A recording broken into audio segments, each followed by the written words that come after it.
آپ حضرات جانتے ہیں کہ گرمی کی شدید لہر چل رہی ہے اور پورا ملک ہی اس سے متاثر ہے، لیکن کراچی میں خاص طور سے چونکہ بارشیں نہیں ہو رہی تو اس لیے یہاں اس کی شدت بڑھتی چلی جا رہی ہے۔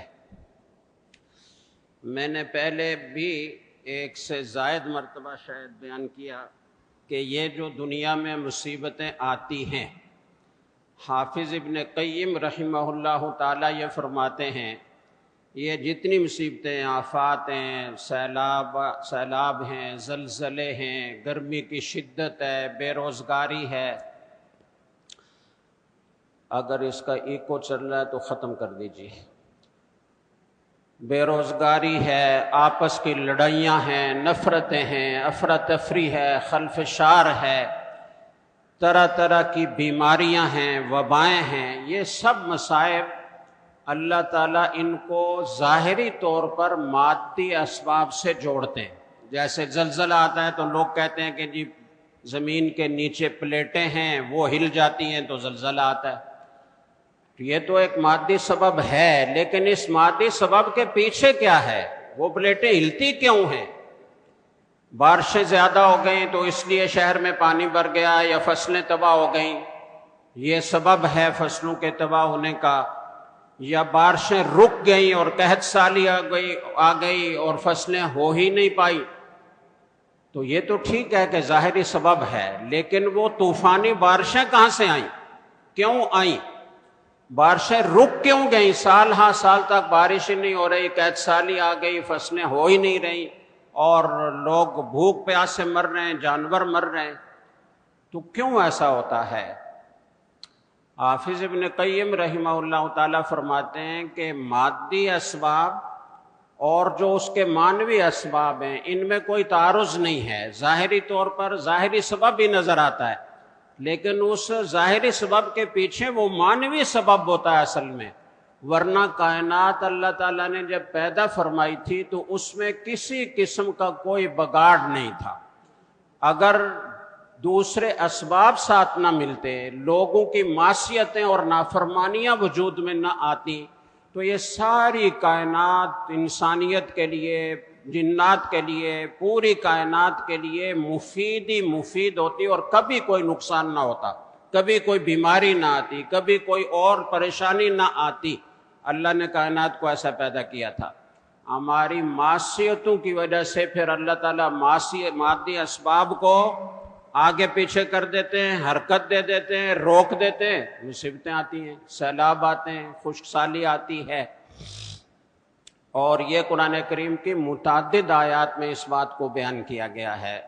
سورہ شورى کی آیت نمبر 30 ہے، وَمَا أَصَابَكُم مِّن مُّصِيبَةٍ فَبِمَا كَسَبَتْ أَيْدِيكُمْ، جو مصیبت بھی تمہیں پہنچتی ہے وہ تمہارے اپنے ہاتھوں کی کمائی ہے، وہ تمہاری بدعمالیوں کا نتیجہ ہے، اور یہ تو ساری بدعمالیوں کی سزا اللہ نہیں دیتے، وَيَعْفُو عَنْ كَثِيرٍ، بہت ساری معصیتیں تو اللہ ویسے ہی معاف فرما دیتے ہیں، ان کی سزا نہیں دیتے۔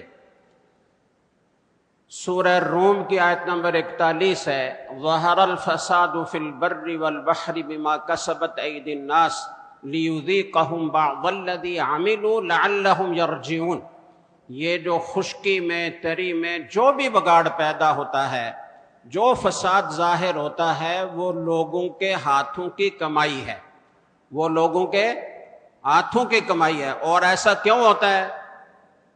لِيُذِيقَهُمْ بَعْضَ الَّذِي عَمِلُوا لَعَلَّهُمْ يَرْجِعُونَ، یہ بھی اللہ تعالیٰ کی رحمت ہے کہ اللہ تعالیٰ جھنجھوڑتے ہیں، مصیبت بیچ کر، تکلیف بیچ کر، بیماری بیچ کر متنبہ کرتے ہیں، جھنجھوڑتے ہیں، بیدار کرتے ہیں، باز آ جاؤ، اللہ کی نافرمانی چھوڑ دو، اللہ کی اطاعت اختیار کرو، تاکہ ان کے بعض اعمال کا مزہ چکھائیں اللہ تعالیٰ، تاکہ یہ رجوع کر لیں، واپس اپنے رب کی طرف آ جائیں۔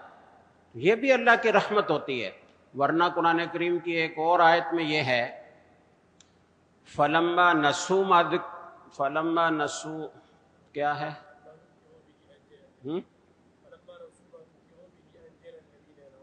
نہیں، ایک اور آیت ہے، فَلَمَّا نَسُوا ذکروا بہ فتحنا علیہم ابواب کل شیء.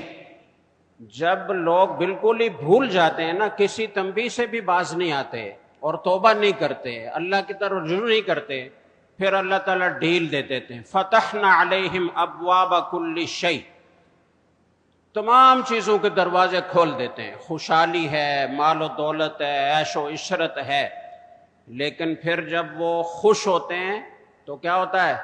اخذناہم بغتۃ وہم مبلسون، اچانک اللہ کی پکڑ آتی ہے اور سب تہس نہس ہو جاتا ہے. تو یہ زیادہ سخت بات ہے. یہ جو چھوٹے چھوٹے عذاب آتے ہیں یہ تنبیہ کرنے کے لیے آتے ہیں، یہ بھی اللہ کی رحمت ہے کہ اللہ متوجہ کر رہے ہیں. تو خیر بات زیادہ لمبی ہو جائے گی، مجھے ایک حدیث سنانی ہے کہ بعض خاص معصیتوں پر اللہ تعالیٰ کی طرف سے خاص عذاب آتے ہیں اور دنیا ہی میں آتے ہیں. رسول اکرم صلی اللہ علیہ وسلم نے فرمایا آخرت میں تو جو عذاب ہوگا وہ ہوگا، لیکن بعض معصیتیں ایسی ہیں کہ اللہ تعالیٰ دنیا ہی میں ان خاص معصیتوں پر خاص قسم کے عذاب نازل فرماتے ہیں. وہ کیا ہے؟ ابن ماجہ کی روایت ہے، اور بعض محدثین نے اسے صحیح قرار دیا ہے اور بعض محدثین نے اسے حسن قرار دیا ہے، بعض نے ضعف کا بھی حکم لگایا ہے.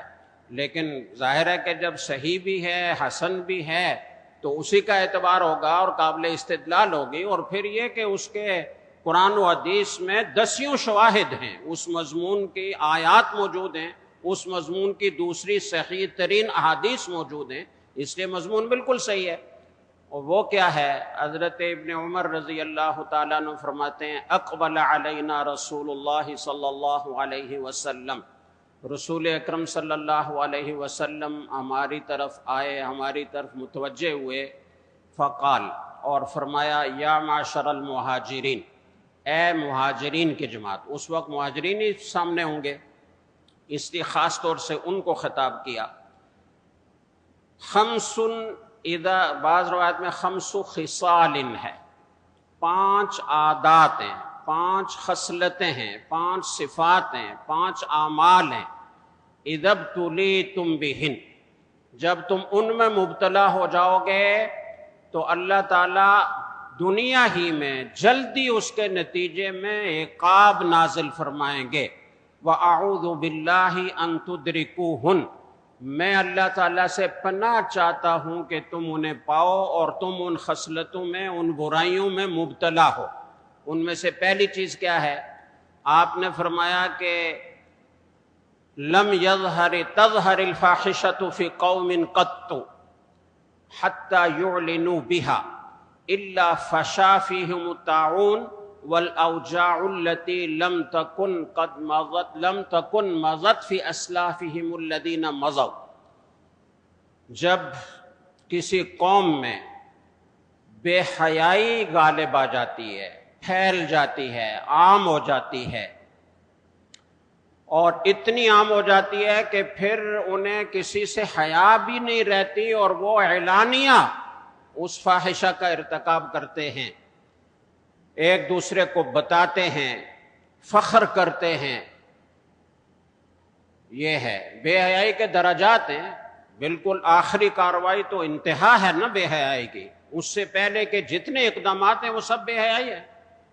مردوں عورتوں کا اختلاط، پارکوں میں نوجوان لڑکے لڑکیوں کو بیٹھے رہنا اور آپس میں ہر قسم کی حرکات کرنا، اور پاس سے لوگوں کا گزر جانا اور کچھ نہ کہنا، علانیہ فاحشہ ہے.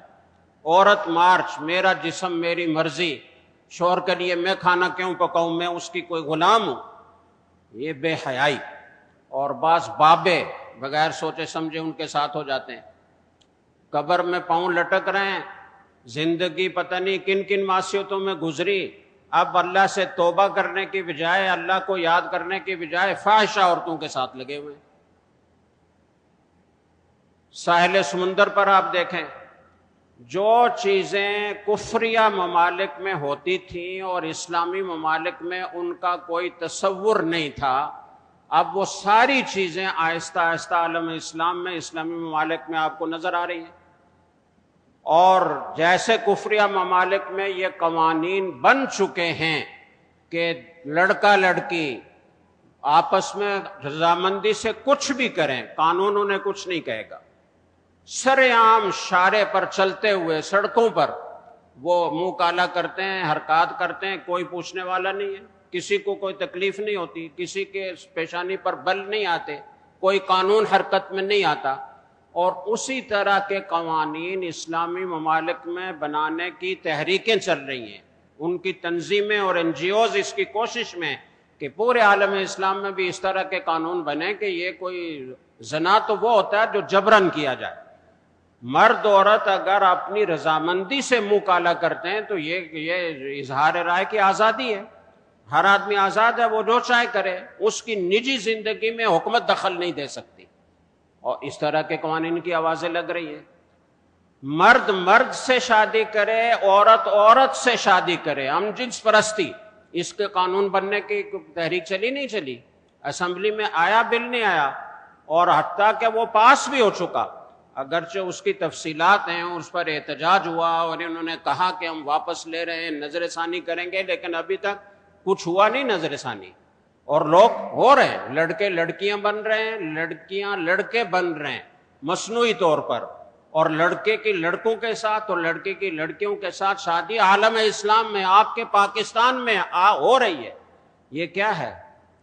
یہ فاحشہ ہے جس پر یہ عذاب ہے۔ کیا ہوگا پھر جب ایسا ہو جائے گا، عام ہو جائے گا، پھیل جائے گا یہ گناہ، تو کیا ہوگا؟ الا فشا فیہم الطاعون، طاعون پھیلے گا، والاوجاع التي لم تكن مضت في اسلافهم الذين مضوا، ایسے درد اور ایسی بیماریاں ان کو لگیں گی کہ جن کا ان کے اسلاف میں، گزرے ہوئے لوگوں میں کوئی ذکر مذکور نہیں تھا، ان میں یہ بیماریاں نہیں تھیں، ان کو کبھی خواب و خیال بھی نہیں تھا۔ اب آپ دیکھ رہے ہیں کہ طرح طرح کی بیماریاں اس زمانے میں آ گئی ہیں، ہیپاٹائٹس اے بی سی کو کون جانتا تھا پہلے؟ یہ ایڈز کی بیماری کون جانتا تھا؟ یہ کرونا وائرس کیا ہے؟ ایک بیماری کا علاج دریافت کرتے ہیں، دوسری ظاہر ہو جاتی ہے، اس کا علاج دریافت کرتے ہیں، تیسری کوئی نئی بیماری پیدا ہو جاتی ہے۔ سینکڑوں نئی بیماریاں ایسی اس زمانے میں پیدا ہو چکی ہیں کہ جن کا 100 سال پہلے کوئی ذکر نہیں تھا، کوئی جانتا بھی نہیں تھا۔ یہ اس فاحشہ کا وبال ہے، یہ حدیث یہ بتا رہی ہے۔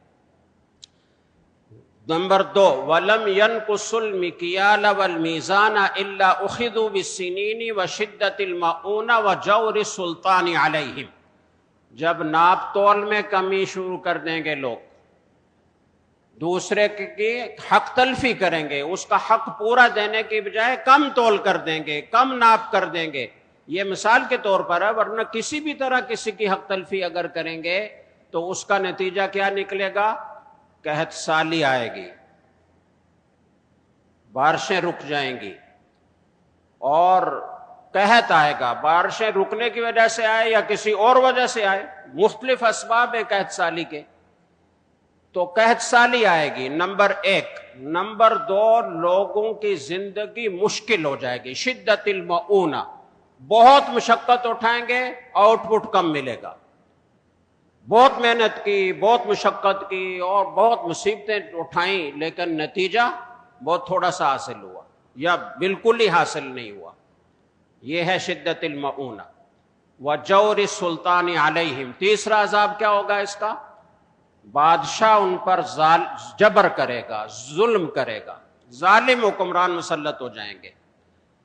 یہ سارے عذاب ہم چکھ رہے نہیں چکھ رہے؟ زندگی مشکل ہو رہی ہے نہیں ہو رہی؟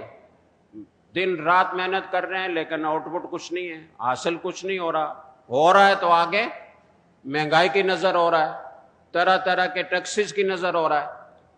تو یہ سارے وبال ہیں کس کے؟ ہم حکمرانوں کو برا بھلا کہہ کر بس فارغ ہو جاتے ہیں۔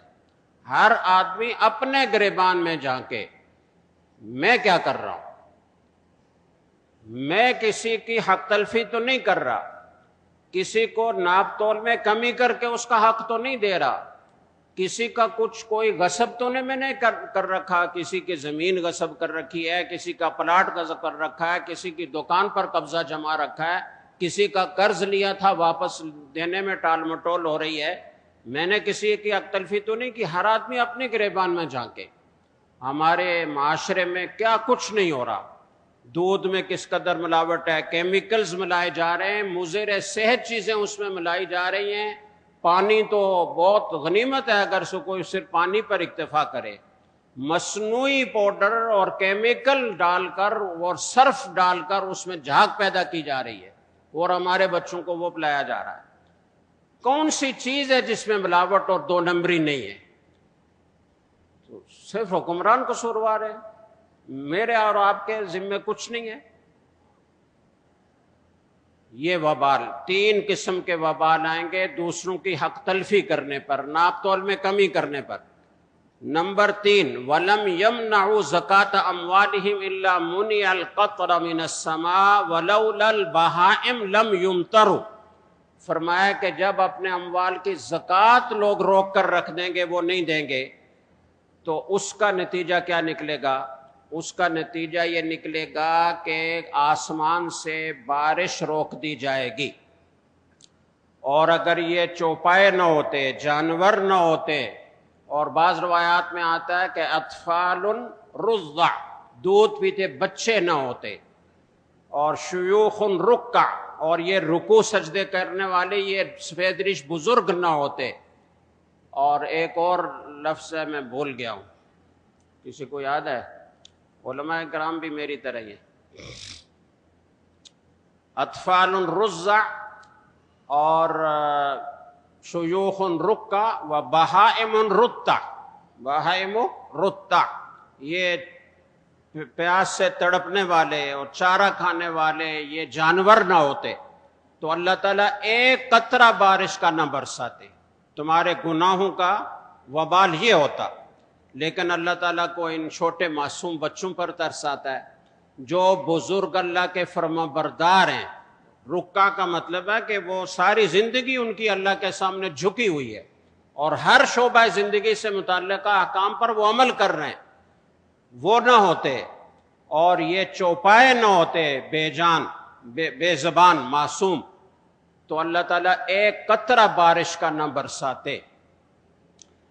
نمبر 4، وَلَمْ يَنْقُضُوا عَهْدَ اللَّهِ وَعَهْدَ رَسُولِهِ إِلَّا سَلَّطَ اللَّهُ عَلَيْهِمْ عَدُوًّا مِّنْ غَيْرِهِمْ فَأَخَذُوا بَعْضَ مَا فِي أَيْدِيهِمْ۔ فرمایا کہ اللہ تعالیٰ سے کیے ہوئے عہد کو جب توڑ لیں گے لوگ، اللہ کے رسول صلی اللہ علیہ وسلم سے کیے ہوئے عہد کو جب لوگ توڑ لیں گے کہ ہم فرما برداری کریں گے، جو احکام وحی کے ذریعے سے نازل ہوئے ہیں ان پر عمل کریں گے، انبیاء کی تعلیمات پر عمل کریں گے، آپ صلی اللہ علیہ وسلم نے جو طرز زندگی سکھایا اس کے مطابق زندگی گزاریں گے، یہ وعدہ ہے۔ ہر مسلمان جو کلمہ پڑھتا ہے وہ یہ وعدہ کر چکا ہے، لیکن جب اس عہد کو توڑیں گے تو کیا ہوگا؟ اللہ تعالیٰ غیروں میں سے دشمن مسلط کر دیں گے، اور پھر وہ ان کے پاس جو کچھ اللہ کا دیا ہوا مال ہوگا، اموال ہوں گے، زمینیں ہوں گی، ممالک ہوں گے، شہر ہوں گے، وہ ان میں سے بہت ساری چیزیں وہ دشمن لے اڑے گا۔ نمبر 5، وَمَا لَمْ تَحْكُمْ أَئِمَّتُهُمْ بِكِتَابِ اللَّهِ وَيَتَخَيَّرُوا مِمَّا أَنزَلَ اللَّهُ إِلَّا جَعَلَ اللَّهُ بَأْسَهُمْ بَيْنَهُمْ۔ اور جب حکام اللہ تعالیٰ کی کتاب کے مطابق فیصلے نہیں کریں گے، اللہ تعالیٰ کی کتاب کے مطابق فیصلہ نہیں کریں گے، اور جو کچھ اللہ تعالیٰ نے آسمان سے نازل کیا اسے دوسری چیزوں پر ترجیح نہیں دیں گے، اسے اختیار نہیں کریں گے، تو کیا ہوگا؟ اس کا وبال یہ ہوگا کہ اللہ تعالیٰ ان کے آپس میں جھگڑا ڈال دیں گے، آپس میں لڑائیاں پیدا کر دیں گے۔ آپ دیکھ رہے ہیں یہ کچھ ہو رہا ہے، نہیں ہو رہا؟ اتنی لڑائیاں بڑھ گئی ہیں کہ ایک دوسرے کی بات سننے کے لیے تیار نہیں ہے، جبر ہے، ظلم ہے، اور ایک دوسرے کی بے عزتی ہے، ایک دوسرے کو ذلیل کرنے کی تمنا ہے، ایک دوسرے کا وجود مٹانے کی تمنا ہے۔ یہ سارا کیا ہو رہا ہے؟ یہ وبال ہے اللہ کی نافرمانی کا، اللہ کی کتاب کو چھوڑ دینے کا، اللہ کے نازل کردہ احکام سے پشت پھیرنے کا۔ اللہ تعالی ہمیں ہر قسم کے گناہوں سے بچنے کی توفیق عطا فرمائے۔ اور یہ صرف حکام کے لیے نہیں ہے، ہر آدمی اپنے خاندان کا حاکم ہے، ہر آدمی اپنے نفس کا حاکم ہے۔ وہ دیکھے کہ میرے اوپر کون سے احکام وہ اللہ کے واجب ہیں اور میں کتنے پورے کر رہا ہوں۔ اللہ نے جن نافرمانیوں کو حرام قرار دیا ان میں سے میں کتنی میری زندگی میں ہے، میرے شب و روز میں ہے، میری خلوت اور جلوت میں ہے۔ ان گناہوں سے توبہ کرنا، یہ ایک واحد راستہ ہے اللہ کی رحمت کو متوجہ کرنے کا اور اللہ کے عذاب کو ٹالنے کا۔ تو نماز کے بعد انشاءاللہ سنتوں سے فارغ ہونے کے بعد نماز استسقاء ادا کی جائے گی، امام صاحب اس کا طریقہ بتا دیں گے اور پھر انشاءاللہ نماز پڑھی جائے گی اور دعا ہوگی۔ اللہ تعالیٰ عمل کی توفیق عطا فرمائے۔